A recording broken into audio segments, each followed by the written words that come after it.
Welcome to another episode of the Prep Coach Podcast. I don't know if you can hear like a licking sound, but It's an MG's old slopey McSlope over there. having a paddle pop.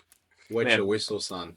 What I flavour just you want to got? say for all the fitness influencers out there, Rainbow Paddle Pop, 90 calories. Really? Is it nice? It's the old truck. Man, honestly, this Rainbow Paddle Pop is one of the most delicious things I've ever put in my mouth. And for 90 calories, why would you not?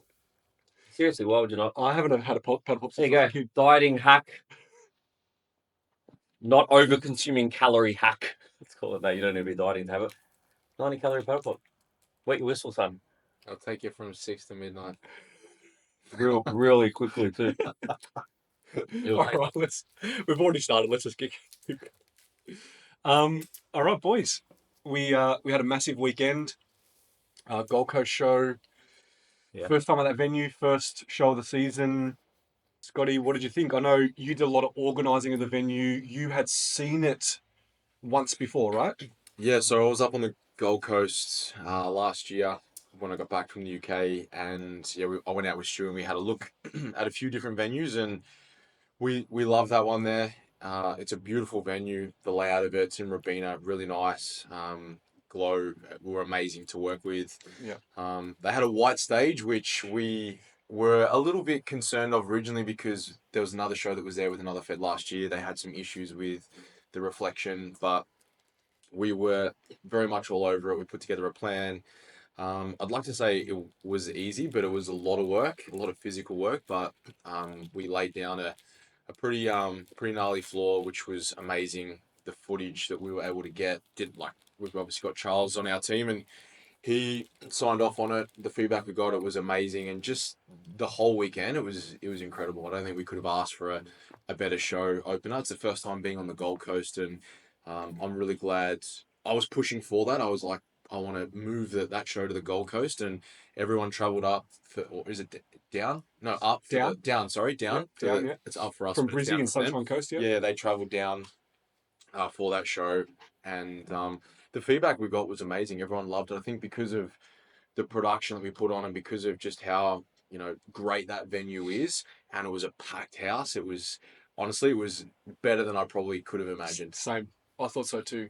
I like we put a lot of energy and effort into that floor, and Yeah. the next day having coaches rock up, being at the show prior with other federations, seeing what it was They're to like, what we did. where's the They're floor? like, what did you guys do? What happened? What did you do to it? Mm-hmm. So, and again, it was a lot of work. There was a bit of blood spilt for sure. For sure, I cut my fingers, but other than that, it was amazing. And what's so funny is I was talking to one of the coaches, Haley. She's actually from Tassie, but she lives in Gold Coast. Mm-hmm. And I said it's very, very similar to our Tassie venue. And then it clicked to me because they're both churches. Yeah. Like literally the same seating, very similar stage, lighting, like theatre vibe. Awesome. And also the staff in Tassie are amazing, and the staff in Gold Coast were incredible as well. Yeah, and Tassie's always has been my favourite venue for that reason, and I love that. I always said I'd love to be able to compete on that stage, but now being at that venue, I don't know, it's pretty good. It's pretty close, It's man. pretty I reckon good. it's probably close to it. It just ticks all the boxes. Yeah. It was very warm and humid, very funky weather up there, but that was amazing, and we had some phenomenal athletes on stage. It was like I said, to sound cliche, it couldn't have gone any better for a first show. And you and I, we're backstage, running around doing things, so we don't get to see all the lineups. MG is literally there; he sees absolutely everything. Mm-hmm. But I know the ones that I really watched was that bikini lineup, and that first season we had three classes, right? A, B, and C. It went for ages because the judges just took so long to decide which, they needed to take their time to make the right decision. But it was a stacked lineup, absolutely stacked lineup. You and I were even just sitting at the back, just watching and appreciating, and it was just, you're like, oh, I reckon, middle, and you're like, actually, maybe not, because you go to the next shot, and that's why they just had to keep spinning it round and round. Yeah. And for anyone that's competing in any divisions this season, and there was the bikini, there was the two divisions, there was back to back. Yeah. And even the classic boys is a reminder of why you need to practice posing conditioning, because 100%. those girls were on stage for probably, I reckon, close to half an hour. Yeah. It was an absolute battle, but it was, again, we say it every year, but the standard just keeps getting better and better. It does, and that classic lineup was also amazing as well. Well, actually, there were so many great because even the bodybuilder, he was epic. He was elite. He was elite. Yeah. Yeah, Jordan, I think his name Yeah, was. Yeah, yeah. he was very, very good. Yeah, and then the young guy, he's only fresh 18, won classic. Mm-hmm. He looked absolutely amazing as well. Yeah, he did. He looked really good. How was the vibe side stage? Obviously, because you see all the athletes like just about to walk on.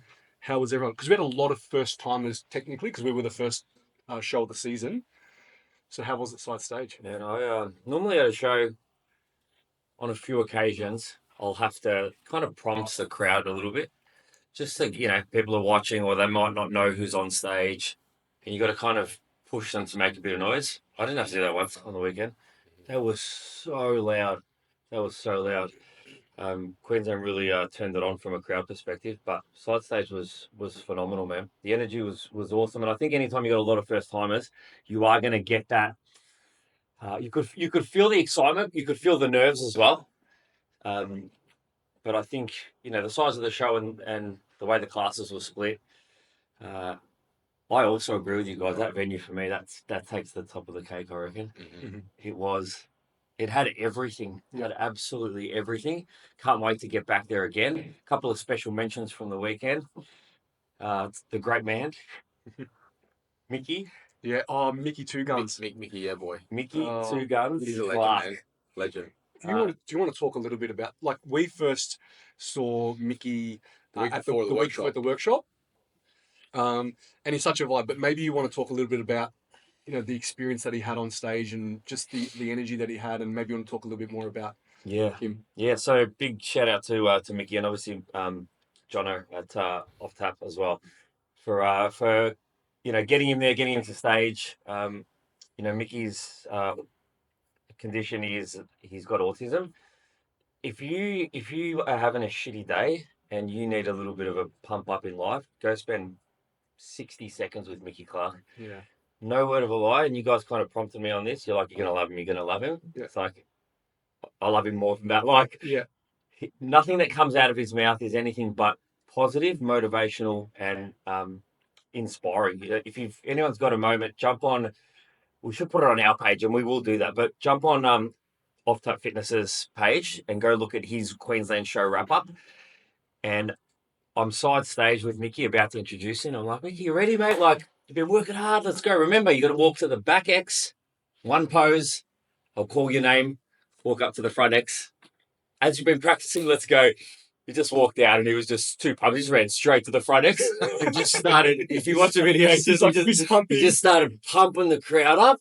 And the crowd's going wild. Look, I'm getting goosebumps now. Yeah, so he's pumping the crowd up, and then he's like, "I should have hit the poses." So then he hits the front. Yeah, he's a great man. Then he hits the front double. Then he hits the side chest.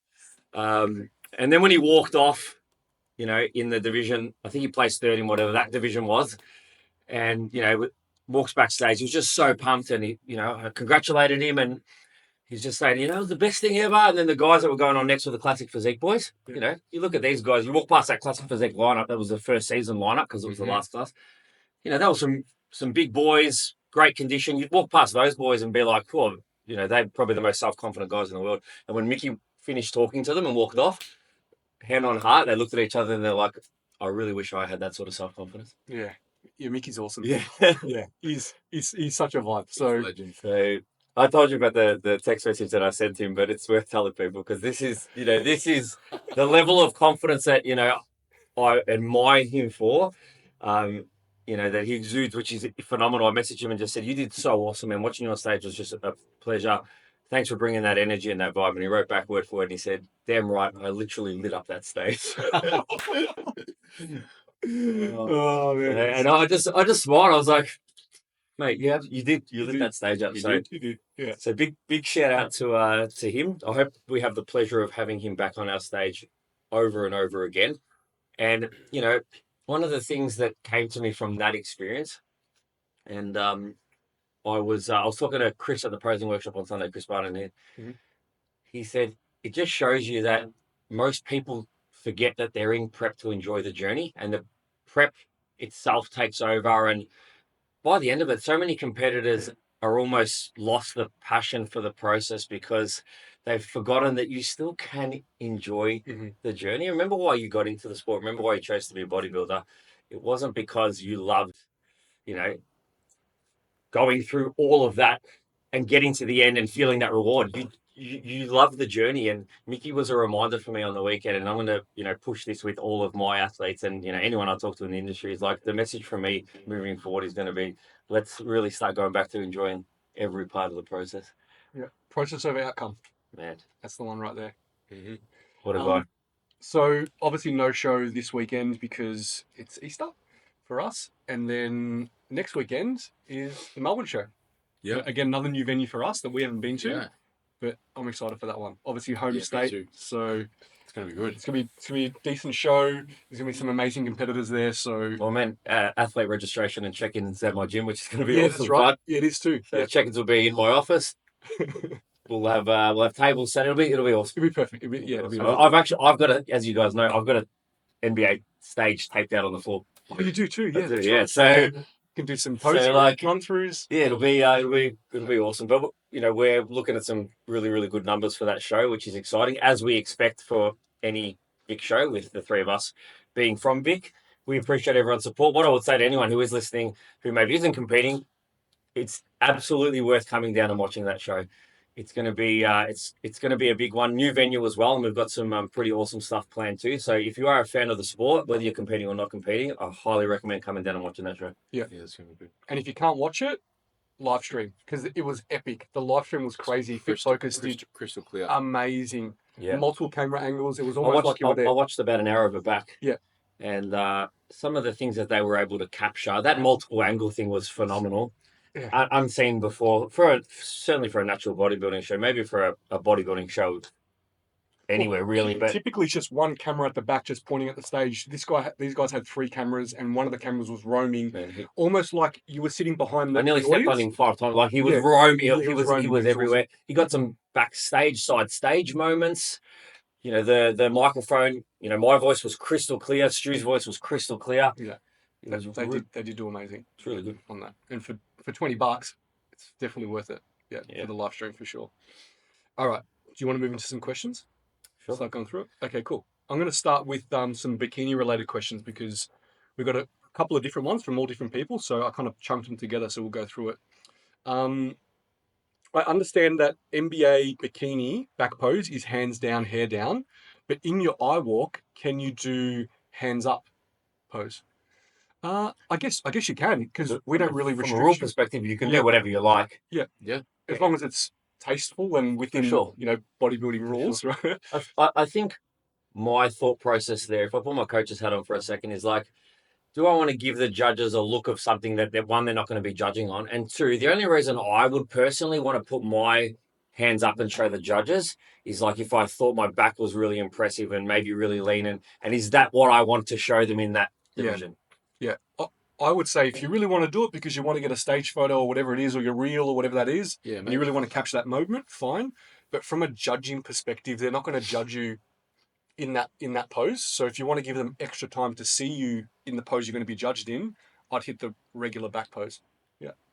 And even then, they're probably, if you're hitting that, they're more probably looking from the waist down because that's where they're going to be judging you in about 3 minutes. Yeah, correct. Yeah. So the next question we had was, having shorter hair in the back pose and having your back visible, is it detrimental to the judging? So I know Stu has answered this question before whenever we're at a workshop, and he just said, we're just not really looking at that section, to be honest. Yeah, the only time it might be detrimental is if you're just like maybe way too lean. And if you think about, history shows that a lot of female competitors can get a lot leaner in the upper half than the lower half. So maybe what you're going to be presenting is a really, really lean upper half that doesn't match. But even still. Yeah. I wouldn't even call it detrimental. Yeah, I wouldn't either. Yeah. The only thing I would say from a hair perspective is make sure the hair is not covering the rear delts. Sure. Make sure the hair's not too wide. Yeah. Yeah. And just for like anyone who's wondering why a hands down back pose is, like, if you look at the main criteria for bikini, which you'll hear it all over the industry being X frame, the middle of a back has nothing to contribute to where that X is. It's literally the meet point, so it doesn't really matter. Yep. So. Yep. Can you please explain the main difference between IFBB bikini and NBA fitness? If crossing over from bikini to NBA fitness, what is the main difference? So I think we've spoken about this before, but normally the way I kind of put it is, IFBB bikini look for a very specific shape and aesthetic, right? Whereas for NBA fitness, you can be different heights and shapes and sizes as long as you sit within the criteria of the Muscularity specific, yeah, conditioning. muscularity conditioning and that X frame. So, you look at someone like an Amy or like a Maddie or even like I think it was Kira was another shorter competitor that we've had in the past, all great fitness competitors. They're all different in their heights Sure. Yeah. and sizes and slight muscularity. Look at But Chloe and a Chin Chin and Everett. Like they're all different. and everyone, correct. So what I would say is the if we're trying to look for similarities between IFBB bikini and NBA fitness, the most similar thing would be the conditioning, Yeah, right? agreed. The muscularity for NBA fitness, I would say, is more so than IFBB bikini, right? For sure. And IFBB bikini look for a very specific aesthetic and shape and flow compared to NBA fitness. Now, you can definitely meet both. Like Amy's a great example. She was very competitive in IFBB and obviously won the overall pro in NBA fitness. So you can definitely do both, but not all NBA fitness competitors would suit IFBB if they didn't have that shape. Yeah, like if I use Chin Chin as an example, I don't think Chin Chin could go and step on a bikini stage for IFBB. Nor could Mads. Nor could Mats. No. Yeah. Yeah, definitely not. Yeah. But I agree with the conditioning part. I think Yeah. if you look at Ash as an example, the video I just showed you, Yeah. that level of conditioning would work for fitness. Yes. But again, it's So only a small that's a great percentage. example, right? She has the conditioning of NBA fitness, but the flow of IFBB bikini. She wouldn't do well in a fitness lineup in NBA. No, she's perfect for IFBB Yeah. bikini. And the things that make that is her glute projection, her non-existent waist. Yeah. Her X frame is crazy in that Yeah, front shot. it's crazy. Yeah. What is something important that we need to know if competing with NBA for the first time? So You're going to have the best experience. yeah. Let's just talk about NBA specifically, and then we can talk about like just being a first-time competitor in general. What to know about NBA? I guess we try to give you as much information up front and really spoon feed you with every question you could potentially have. If you go on our website and you have a look at an event, like the Melbourne event or whatever event, you read through everything there, I could almost guarantee that nearly all your questions are answered, right? And then obviously from a registration perspective, again, it's very clean, very easy on the website. You can pretty much do anything you need. And then also it can always be updated and you can add categories later, add media later, those kind of things. So it's a one-stop shop and it's very, very clear and simple, only because we've been through the process of all the other federations before and we've tried to find everything that we need to do to make it clear and simple. On show day, again, we try to make sure that we support you as much as we possibly can, make everything as seamless as possible. You don't really need to worry about anything. If you've got any questions, you can always ask us. We always talk about the stage walk and knowing what to do on stage. MG will literally run you through it before you're about to walk on. You have to remember, do I hit this X, that X, which line do I go to? MG is going to say, you do the back X, you go to the front one, and go to the green line afterwards. So we try to answer as many questions as possible, leave no stone unturned, and make sure that you have as seamless and stress-free experience as possible. That's what I would say from a first-time perspective with NBA. Is there anything you guys want to add that's NBA specific? No, I think with us, the beautiful thing is if you jump on our social, just Instagram as an example, you're going to get a really, really good idea of what we're looking for, what to expect on the day, what sort of, photos and media experience you're going to get. It's really all there for you. When it comes down to like, what could I expect, from a judging perspective, there's even videos on the Instagram of what we're looking for in every single category. Yeah, it's like right explained by the head judge. So like, there's really nothing that you can't find out before the event. And then in terms of the day, like hopefully everyone by now can see the level of, I suppose, passion and excitement that the four of us, including Stu, have for the sport and how much we're willing to put in to make sure that it is, a top tier experience. And that is literally what we are aiming to deliver for you every time that you step on our stage. I know that we just had that show on the weekend and we said it was seamless, but we've already picked up a handful of things that we want to do differently straight away. Like literally, we sat down in the lounge on the way back, and I literally had the iPad out, and I was like, "Let's go through the list." And I will. So that's what I mean. It's just constantly yeah, it was good, but where are there wrinkles that we can iron out so that we can make it even better and more seamless? Yeah. Yeah. Any other just general first-timer advice if anyone can I give? think going to a workshop is so underrated purely because, I mean, we were at Donna's one on the weekend. There was a couple of guys there, for example, that hadn't done any posing. It's like, say that they don't go. We spent time, going through like, this is what you need to do. This is how you need to stand. Next weekend they step on stage and it's like, and both those guys that we were working with afterwards, they had great physiques, would do really well. If they don't do that, they probably don't even, then maybe they're in that sort of fifth, fourth category because their physique's good, but they got no idea how to pose. Yeah. And you could be someone who's like, am I suited better to this or am I suited better to that? You get that opportunity. I'm sure your coach will have that, their say on it, but you can see firsthand based on the criteria, we know it inside out. I reckon you're probably going to be stronger to go down that path versus that one there, versus if you don't. And again, it doesn't cost you anything. It's just, I feel like workshops have evolved so much more when we first started out compared to how they are now. There's a plethora of information that you can attain from attending them. So I think gone are the days where I don't want to go because I don't want that person to see me. It's not even it's not even remotely competitive. It's just, I'm there to learn and to absorb as much information as I can. And that's our goal for that everyone that attends to leave feeling like I know everything that I wasn't sure of before I attended, and then having the ability to then afterwards, maybe they're not wanting to ask something in a bigger public forum, they can just send a message afterwards and have that comfortable, that feeling to know that they can ask it and there's no right or wrong question or answer. And we get that all the time. People are like, thanks so much. Um, you know, our point of difference is, I guess, that you're not just another number. Yeah.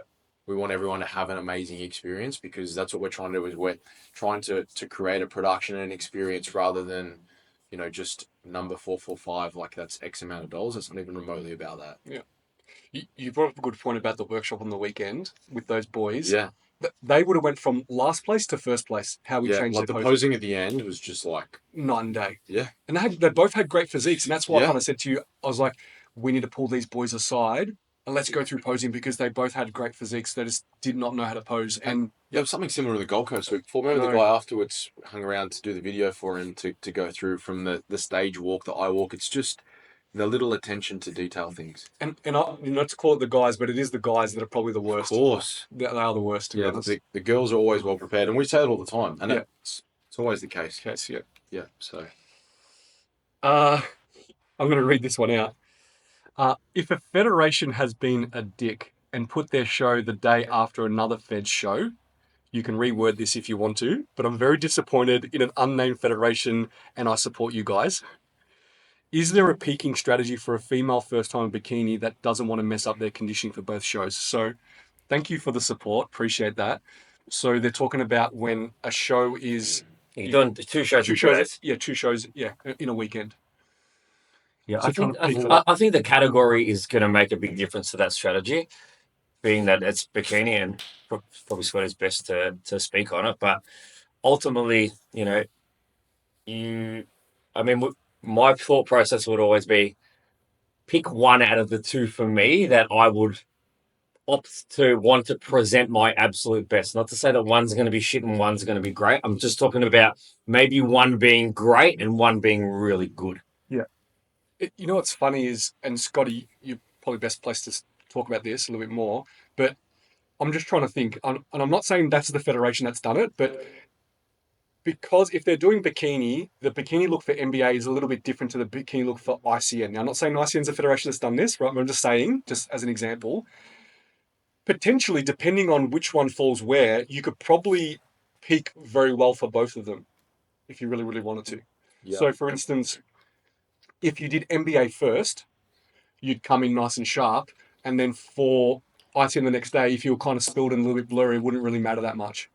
Yeah, because maybe the look's supposed to be softer anyway. It's softer anyways, yeah. And again, timing would matter. Like, if you're on it, let's just say a typical NBA bikini time might be 3 to 3. Yeah, typical NBA bikini time is about 1 or 2 o'clock because it's normally at the start of show 2. Mm-hmm. Whereas, now, depending on the state and their running order, sometimes it's later in the afternoon for them. So you probably got more than 24 hours in reality to clean it up. Yeah. Do you want to talk through anything about back-to-backs?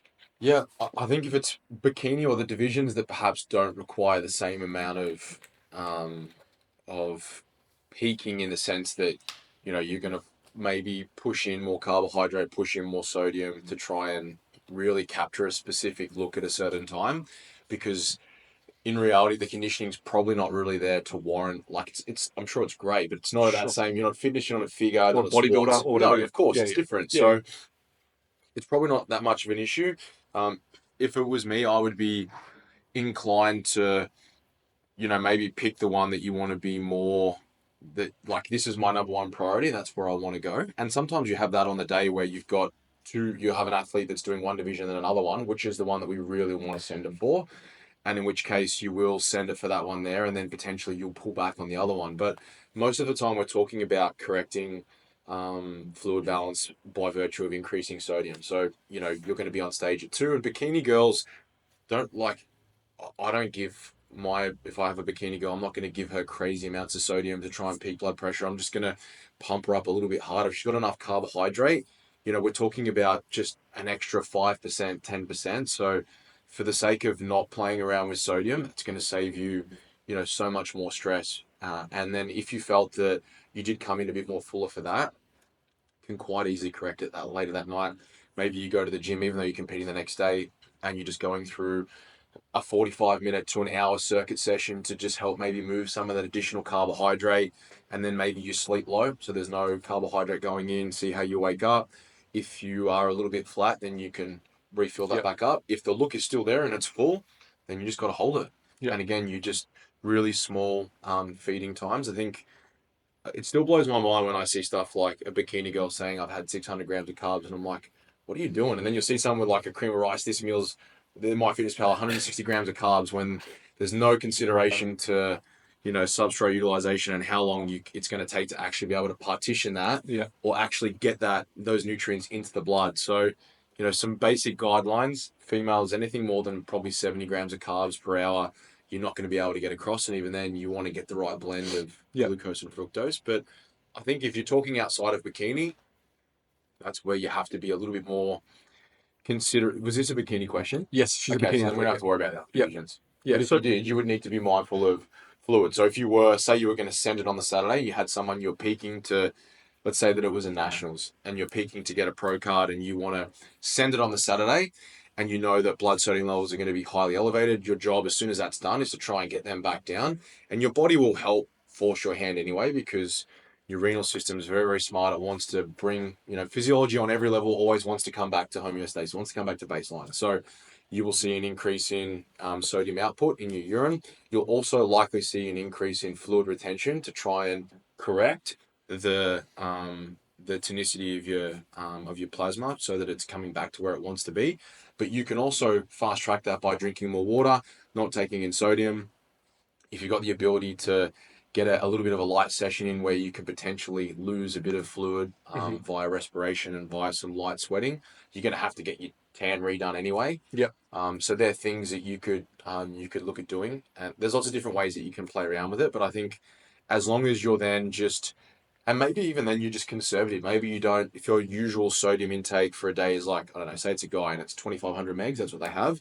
And then maybe for this day you have 4,000 and you send it around that window, then maybe you'll just lots of fluid straight afterwards, correct it, versus if you were to have 2,500, 3,000 within that window of when you're going to go on, which is on the the higher extreme end of sodium intake. If you're more conservative with that, then there's less of a correction requirement afterwards. So maybe you just, instead of sending it 100%, you send it 75%, and then straight away you want to correct that.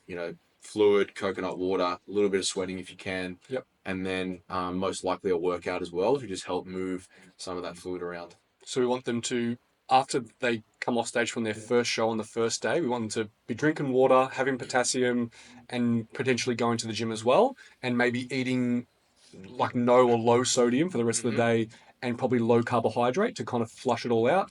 Next morning, see how you wake up, and then you can correct it by having to push more carbohydrate and sodium in, or whatever that may be, or maybe touch nothing because you're looking great. Yeah, and I think as you guys know, I use the Wood rating, so looking at your scale weight, your urine color, and thirst perception. And when you get off stage, and this is how I know if we've landed, if blood sodium levels are right where we want to be, and you're getting an increase in blood pressure. If we're seeing that when they're on stage, you start to get real dry mouth, salty, we know there's an increase in blood sodium levels. That, like, we've hit the nail on the head because you're really, really thirsty. So if you have that crazy thirst sensation when they get off, first thing, how thirsty are you? I'm dry, like I'm 10 out of 10 thirsty. Okay, so that means that we've gone well and truly up. Yep. They get off, yeah, I'm pretty thirsty, but I'm not like out of 10, I'm maybe a 6. Okay, cool. That's probably where you would want to be at. So yeah, I could drink water, but I'm not like, Give I it can to me barely right now. speak. Yeah. I'm in the desert. Wet my whistle right now. And there is a difference to the point where, like, you've got that, I can't even talk, I can't produce Yeah, any my mouth is saliva. getting stuck. Yeah, it's dry. Yeah. Yeah. So Need a paddle pop. yeah, Well, but- just know what you whistle. You know what I mean? Can I just ask, like, level of condition for a bikini athlete as an example to like warrant that level of detail to genuinely see the difference? Are we talking like an Ash level of conditioning? So say for example, someone like Ash, she's probably an exception. If you're talking about a top level, and again, she's not an NBA bikini level competitor because the conditioning doesn't really meet that criteria. It's above that, but you can afford to have that for IFBB, and there's enough tissue to warrant probably utilizing that variable because you are going to get a response from that. But if I'm looking at say Kira who won, who looked amazing. Yeah, on the weekend. I probably wouldn't be playing around with that because it doesn't have that same tissue. Conditioning's great, she looks amazing, but you're not really going to get that kind of response because that level of conditioning is not at that same level where not grainy, not like You're not going to see So those. risk versus reward's not there for you. and even from the fullness perspective, like I think people overestimate just how much carbohydrate you need to achieve complete glycogen saturation levels. And if you don't have huge amounts of muscle, and most of the bikini girls don't, which is fine because it's not their criteria. That's not criteria. If it was, then if they did have a lot, they'd be in sports, fitness, figure. Sure. So for those girls, yeah, they need more carbohydrate, and you can play around with those other elements of minutia. But otherwise, I think it's the lower hanging fruit. I'd be more inclined to allocate more time, get a good night's sleep, but also feed really infrequently so that you feel like I've got a really small, tight, flat stomach. There's not a lot of food going in. You want to give them some carbohydrate in the days leading into it. Ideally, you're just, feeding into it. Find that spot. Love the look. You're not hungry. We're great. We're not spilling over. And then we want to hold that and then just pump them up really hard. I spoke about how most people just don't allocate enough time to pump up. We know that when you're in prep, it does take a bit more time to get blood into the muscle and to fill out. It's not just going to happen in 5 minutes like everyone thinks. So, and girls are the same. You need time to blow your glutes up to fill out your upper body. I would be more inclined to do that. And I reckon if you were to have someone who had say 1,000 megs of sodium and they're pumped up for what most people do, 10, 15 minutes versus someone who's pumped up for half an hour and she's had nothing, you probably look better without having any sodium because you've just allowed more time to pump up, put blood in the muscle. Yep. Anything else on that, MG? No, just this point I'm pumping up. Like I trained yesterday morning really, really early, and my session was about an hour and 20 minutes. I swear I didn't feel like at my best till about the 50-minute mark. And I'm in my own gym with full access to every piece of equipment you can want. Yeah. And it was, I made note of it because we've been talking about it lately. It was literally that 50-minute mark. I'm like, all right, I've just hit the pump. And as I said, I've got the whole place to myself with every piece of equipment you can want. So I think it really, really is an underrated tool that most people just aren't allowing enough time for. I think most people are just like, when I get taken side stage, I'm going to really hit it then. It's like, it might be too late. Yeah. You're better to start earlier. And as I said, like in previous weeks, you're working with a band. Yeah. Like you're not going to pull down bar. You're not going to a deadlift bar. Like yeah.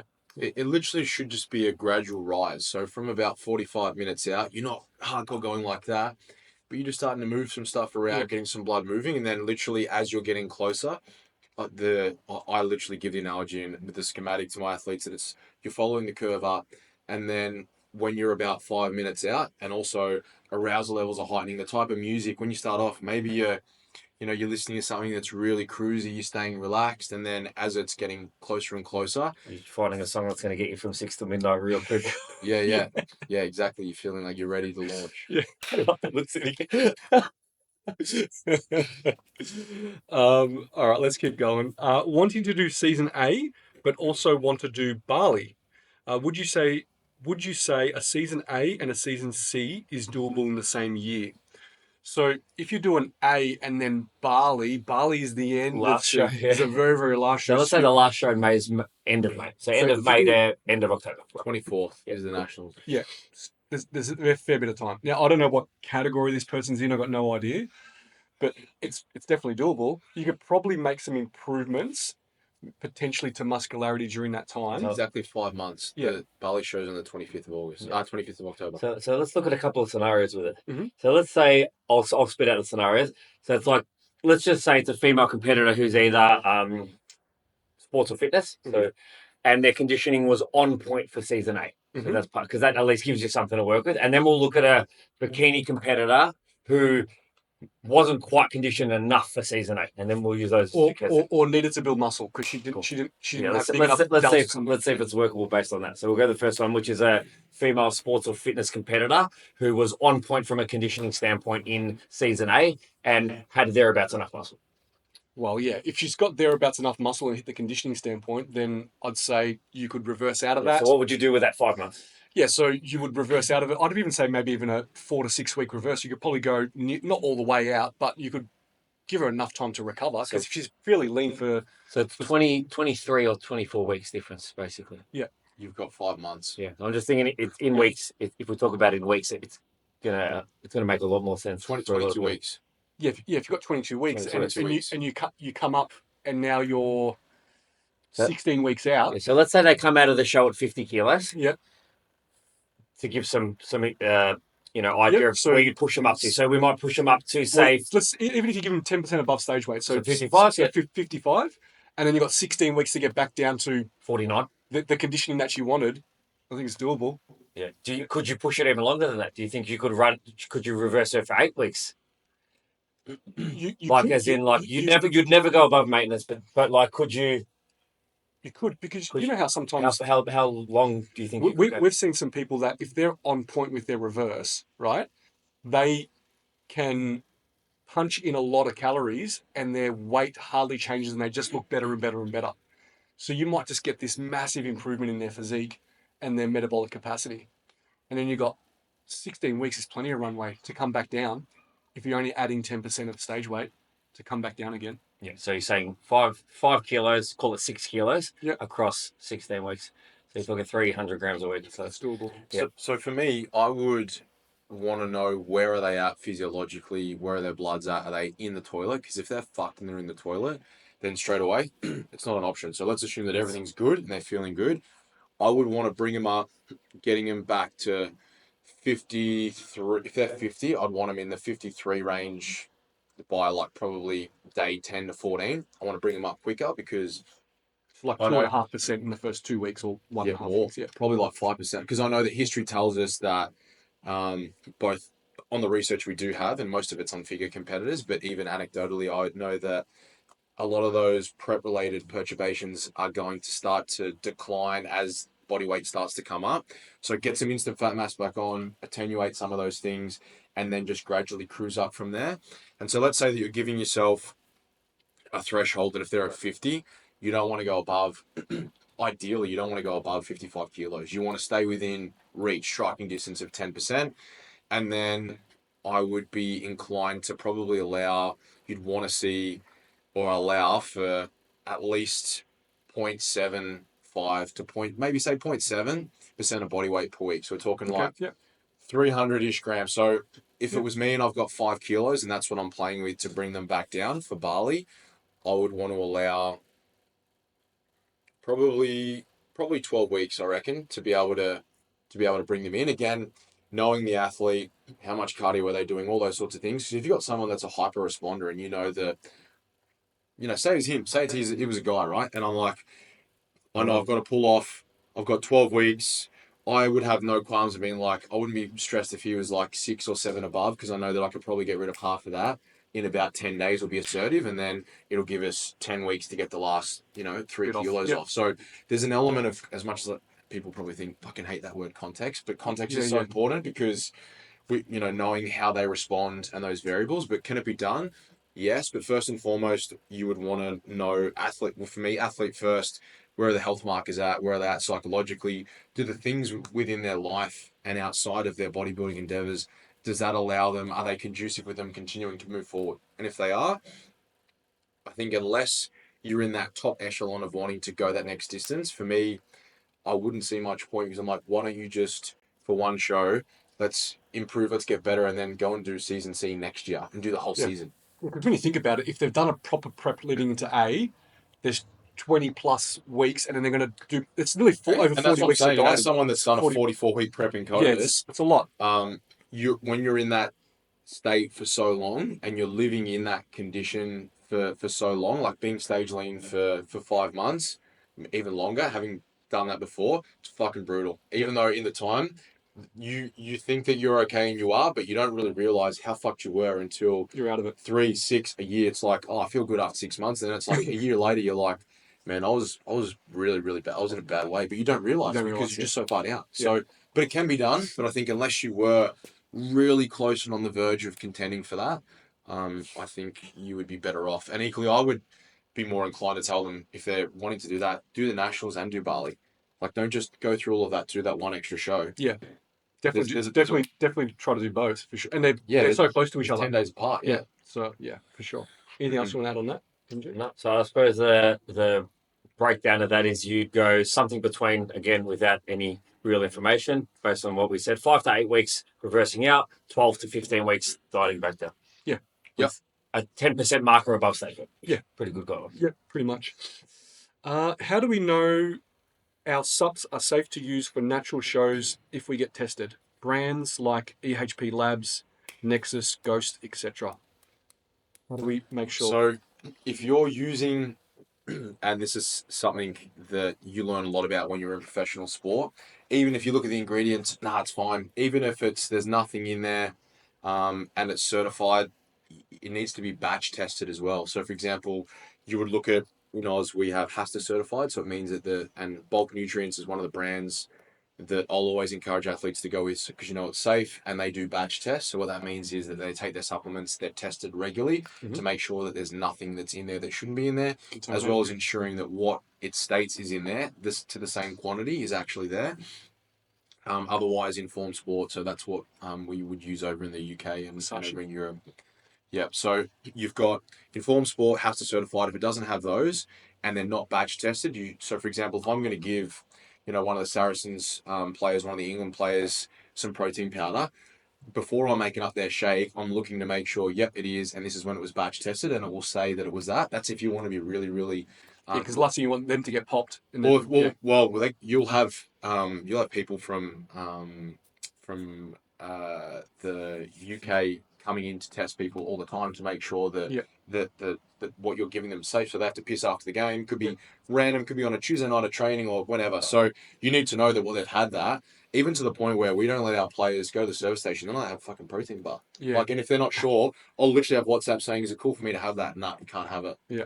We even had to get rid of one of our sponsors who had given protein bars. There was nothing in it that was bad. It had whey. But I don't know that whey has been batch tested and it's not Informed Sport approved. So I'm like, you guys can't have it. Wow. So it's just not worth risk. Yeah. No. And pre-workouts are renowned for that because it may not have a compound in it per se that's banned, but it may be a derivative of a compound. Yeah. And if things aren't batch tested, maybe there's something in it that is banned that was made in the same thing and it gets picked up. So for me, I think you just want to look for that HASTA certified or that Informed Sport. Most products here that are safe to have will have that HASTA certified symbol. Yeah. Thoughts on herbal natural diuretics, dandelion tea, vitamin B/C in peak week? Do they work? I love them. Yeah, I love diuretics. I love them. They're asking an honest question. Do we need to utilize natural diuretics in peak week? No, I don't think we need to go down why, but no, it's just. If you play around with stuff like that, your body's smarter than you are. If you've got something that it needs, you're trying to shift fluid balance. Oh my God, I'm going to take fluid from this extracellular space and I'm going to stick it, inside the muscle. It doesn't work like that. If there's an imbalance, your body will just take fluid from where it has it and will stick it where it needs it. So I wouldn't fluff around with stuff like that. If anything, you're just going to make yourself look flatter, and you should never fuck around with diuretics anyway because end up in the hospital. You even hear a lot of the enhanced guys. Sometimes they might use a mild just to give a mild nudge, But even then, you run the risk of becoming hyperkalemic, or there's a plethora of You don't need to. you end up in the hospital. Yeah. Let's end on this one. It's a training one, so it's a totally different change of pace. Mm-hmm. Can too many warm-up sets be detrimental to your working sets?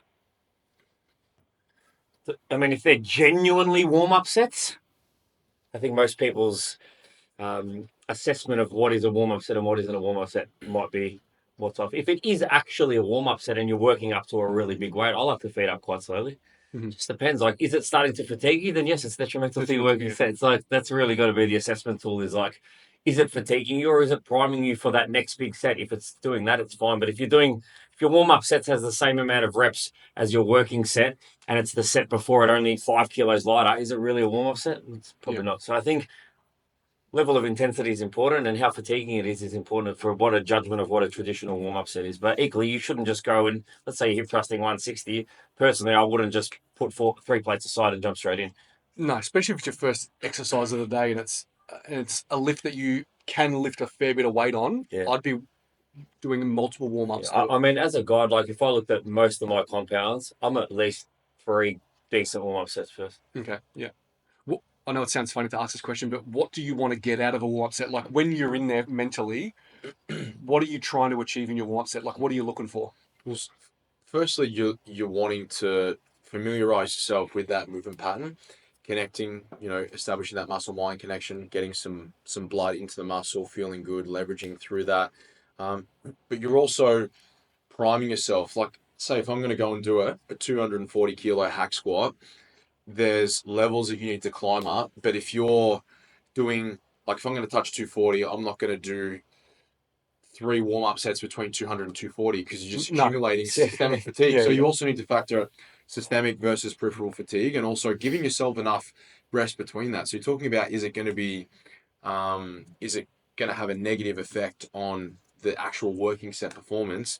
The intensity is important as well as the duration. Because let's say that you're doing a warm-up set and you spend a minute in it, the likelihood is that for the most part of that, and you're working at a high intensity, heart rate's going to be elevated. So if you're really getting after it, you are going to deplete phosphocreatine stores. And so we know you're looking at roughly 80% of that will be restored within 4 minutes, but then it's around about 7 minutes if you deplete ATP, so your phosphocreatine stores are gone, you're looking at about a 7-minute, recharge window. So again, if I use it as an example, I had heavy hacks yesterday. My last warm-up set, 200, gave myself an 8-minute rest period to just make sure feeling good, ready. And then I'll jump in and I'll send it to the rafters, but then there'll be a 10-minute rest period between the back offsets. So that, again, allowing systemic fatigue to come up. But there would have been, I don't know, like 6, 7 warm-up sets leading into it.